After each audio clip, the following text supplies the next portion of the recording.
I am the Shadow Warrior.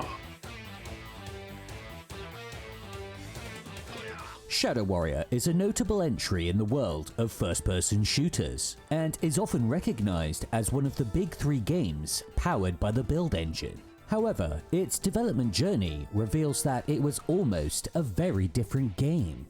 What makes Shadow Warrior unique is that it has a collection of 10 prototypes that showcase its evolution from a 1993 tech demo to the fully realized game we would see in 1997.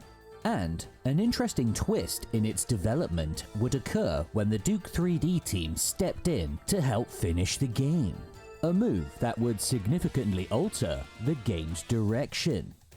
So let's take a closer look at how Shadow Warrior transformed from a humble tech demo into the kick-ass first-person shooter we all know.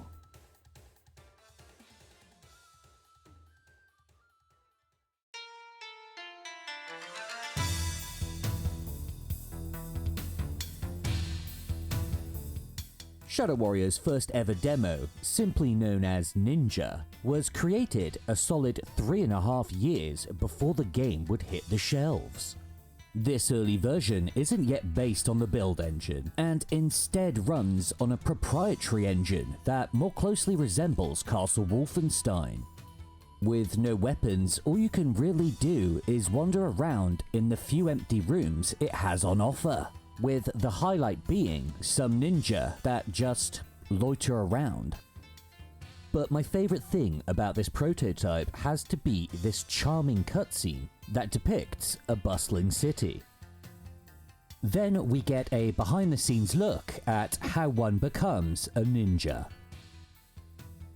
While the theme is the only thing that sticks around, I still found the tech demo impressive. It's rare to see a game in such an early state.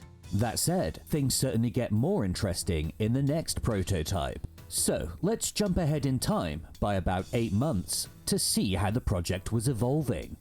So here we have the 1994 build, which, while still quite basic, it is now driven by an early version of the Build engine, adding depth and offering much more to explore.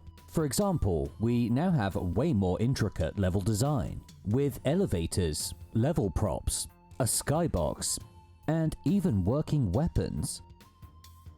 We have the katana, shuriken, rifle, caltrops, and some sort of grenade. Some of the weapons work and some don't, but they're all vastly different to the final game's roster. This prototype also introduces a spell mechanic, which works as a type of elemental projectile fired out of your hand. It's a cool idea and would last for several prototypes before eventually being entirely removed. There are also some peculiar buildings placed on these towers that are unreachable by normal means, and in one of them we can even see some familiar faces. I swear these guys show up in all of my videos. They only have their front-facing sprites, but it's still pretty cool to see. In regards to the enemies, we of course have this generic ninja, who is a far cry from the design we'll see in the final game. It's the only enemy to contain any semblance of AI, and will walk around without a care in the world. The only other enemy are these guys, but again, they have no AI. But on top of that, there are a bunch of sprites hidden in the files. My favorite one being this epic dragon that was shown in one of the first ever screenshots of the game. The sumo and the coolie both make their first appearances here, and look a lot healthier than they do in the final game. The 1994 prototype shows potential. It boasts a vibrant, almost cartoon-like aesthetic. But this lively vibe is all about to change, as a major transformation in the game's presentation is on the horizon as we move into 1995.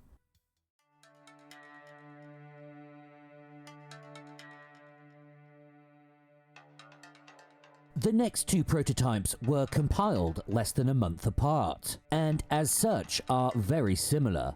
But either one we look at will notice a shift to a darker tone. All of the new first-person sprites are derived from photos taken by the developers. However, it's evident that they are still very much a work in progress. Making a return from the previous build, we have the Shuriken, which now sound like the Doom shotgun, and the Katana, which still doesn't work. The grenade work much as they did before, but there is this guy that shows up in a couple of frames. Before there was Lo Wang, there was no Wang. The rifle and caltrops have been removed. Instead, we have a crossbow, Uzi, and some martial arts.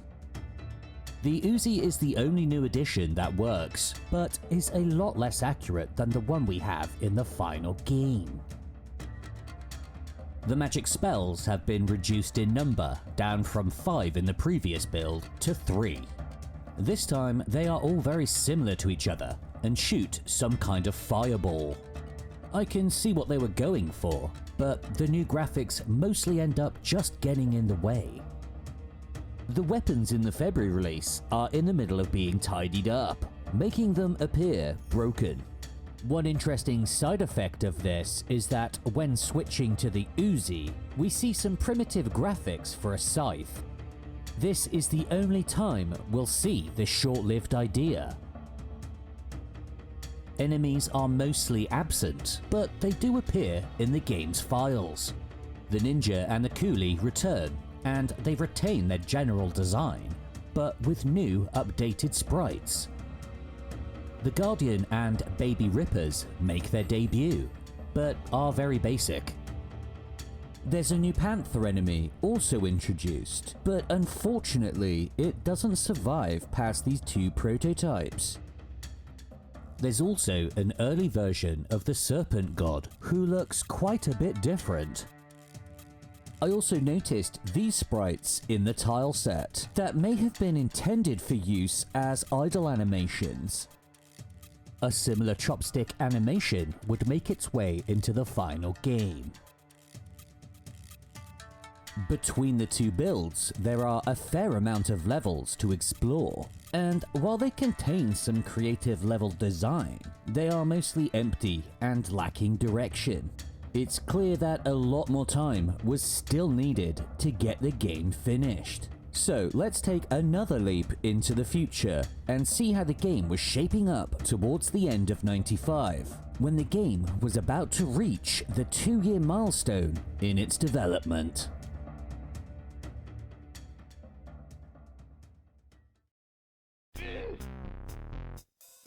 I hope you were paying attention. The fifth prototype we'll be looking at is one of the more interesting builds in the collection, as not only is it starting to feel a lot more polished, but it also offers the most detailed glimpse into the game's development prior to the Duke 3D team taking over as lead developers. So, in essence, it represents the closest we'd get to the original team's vision.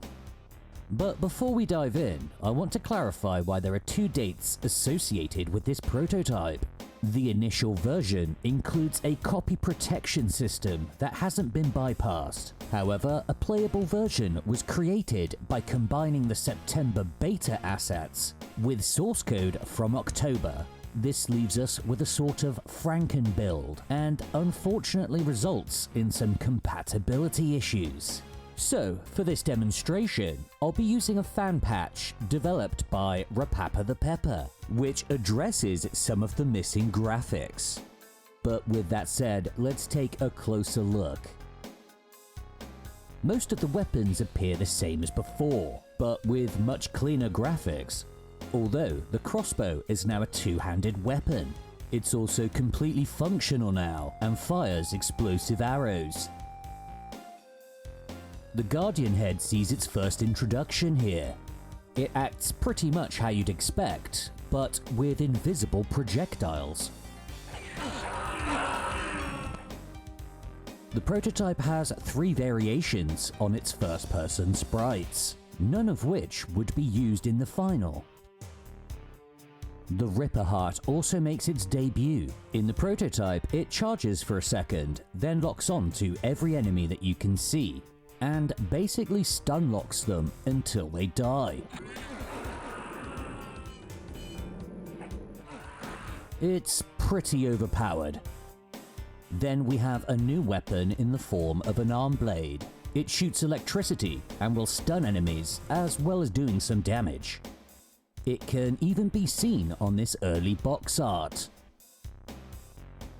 Ultimately, the arm blade idea was short-lived, as by the time of the next build, it will have already been removed, which is a shame because I think it's a pretty cool weapon. Okay, so let's check out the enemies. The ninja has had yet another redesign, but it's still not looking like it does in the final. The coolie is now also on its 3rd set of graphics, and now appear in the levels as enemies. But this is the first time we'll see the coolie ghosts, which look a lot more fleshy than the final design. Generally speaking, they're a lot easier to fight here, and don't do that really annoying thing where they go invisible. The Serpent God now looks and behaves the same as it does in the final. The bees and accursed heads make their first appearances. They look like they do in the final, but have some small differences in their behaviors. But one of the more interesting aspects of this prototype is the introduction of these following enemies, none of which would make it to the final game. First up, we have an enemy known as the Skeleton Priest. They seem to use the arm blade as their primary weapon, and will occasionally teleport nearby. Then we have 2 enemies that were likely bosses. There's this fire dragon that looks pretty cool. And there's this rock golem who, despite having this awesome artwork, only survives in the final game on this tiny little movie poster. Here's an overview of the spells as they appear at this point in development. Merv fires an orb that shoots fireballs. It barely does any damage. Spiral shoots a large orb surrounded by fireballs, but does not appear in the final game. Napalm launches 3 fireballs that explode on impact. A similar move is used in the final game by the Guardian Head and Shadow Ninja. Ring creates a circle of protective fireballs. This spell was also repurposed for the Guardian Head's alternate fire.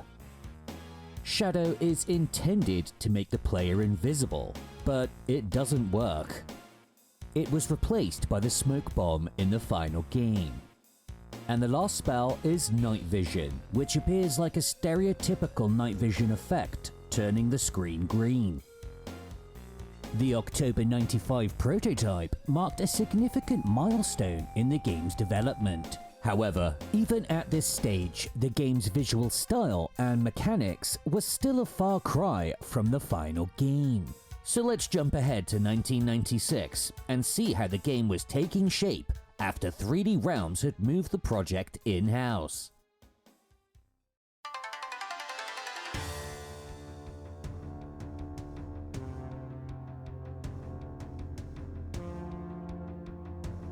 Despite being relatively late into development, many of the final graphics, including even Lo Wang, are still nowhere to be seen.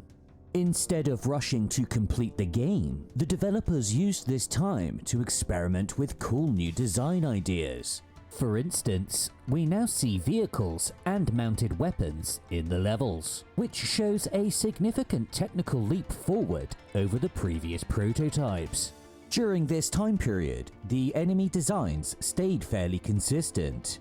The biggest change was probably that the ninja got yet another redesign before being updated to its final form. The June 27th build provides us with some really cool voxel models that depict some early designs for the enemies. In the end, they decided to use sprites. But it's interesting to see this little experiment. And I can't help but imagine how different the game would feel had they gone down this route.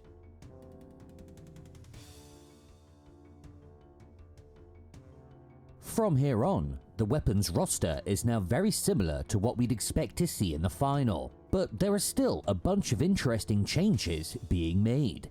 For example, in the June 11th prototype, the Uzi was briefly given a silencer.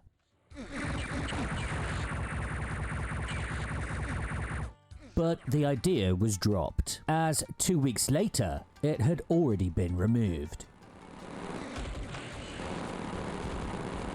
The beta katana makes one final appearance before being updated shortly afterwards. The shuriken had been upgraded too, and are now also looking a lot more in line with the final game. Overwriting the crossbow, we have the riot gun, which goes through a few iterations before settling on its final design. The Guardian Head's 3 firing modes had largely been finalized, but the weapon's design was still in a state of flux. The Ripper Heart looks the same as it did before, but it does act a bit differently. Now it only fires one shot, and when it kills something, it spawns in 2 tiny baby Rippers. Talk about a downgrade. The rocket launcher is also introduced and goes through a few revisions before settling on its final design. The railgun first appears in the June 27th build. It has a similar design, but looks a lot more primitive. Okay, let's take a moment to reflect on the game's sound and music. Up till this point, the music had been composed by, well, I don't know.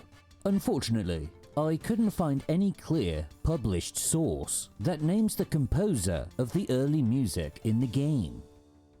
The music tracks can range from being quite upbeat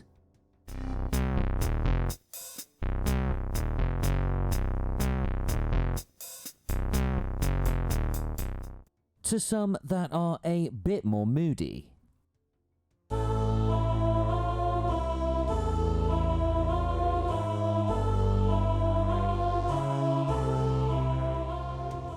Well, whoever the composer was, they created a whole soundtrack for the game that would sadly go unused.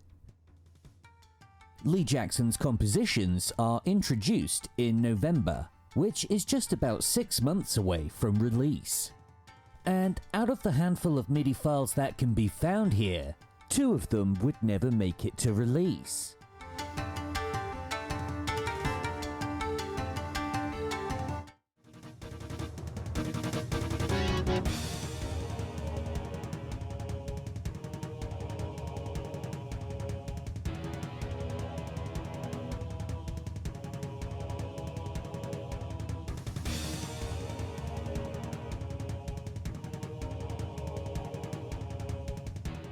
And finally, the last prototype in the collection. The game is now just a month away from release, and for the most part is shaping up quite nicely. But there are still some surprising things to observe. For one, despite being so close to release, it's interesting to note that there is no trace of the female warrior or Zilla in the game. The sumo returns, but it has a different design. There are also graphics for an eel-like creature in the files. The Fists of Fury are finally featured in the game. There are a few extra sprites in the animation, and one of them is borrowed from the Duke himself. Okay, I'm gonna wrap it up here.